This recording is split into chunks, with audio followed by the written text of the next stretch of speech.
Betting অ্যাপের মাধ্যমে বিশাল অঙ্কের আর্থিক প্রতারণার অভিযোগ নিয়ে ভারতে চলছে ইডির অভিযান। গুরুতর সেই অভিযোগে তদন্তের মুখে পড়েছে বলিউড ও টলিউডের প্রথম সারির বহু তারকা। এবার বলিউড অভিনেত্রী নেহা শর্মাকে এই অভিযোগে নোটিশ পাঠিয়েছে ইডি। কংগ্রেস নেতা অজিত শর্মার মেয়ে এই নেহা শর্মা।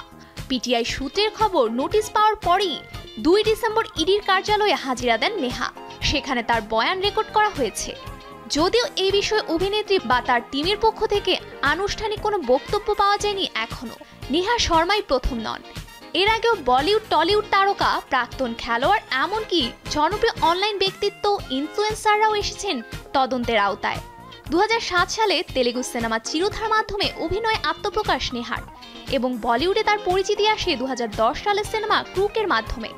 এরপর কেয়া সুপার কুল হে হাম, ইয়াঙ্গিস্তান, তুমবিন 2 এবং blockbuster cinema Tanhaji the unsung warrior মতো চলচ্চিত্রে অভিনয় করেছেন। পাশাপাশি কিছু ওয়েব সিরিজেও কাজ করেছেন তিনি।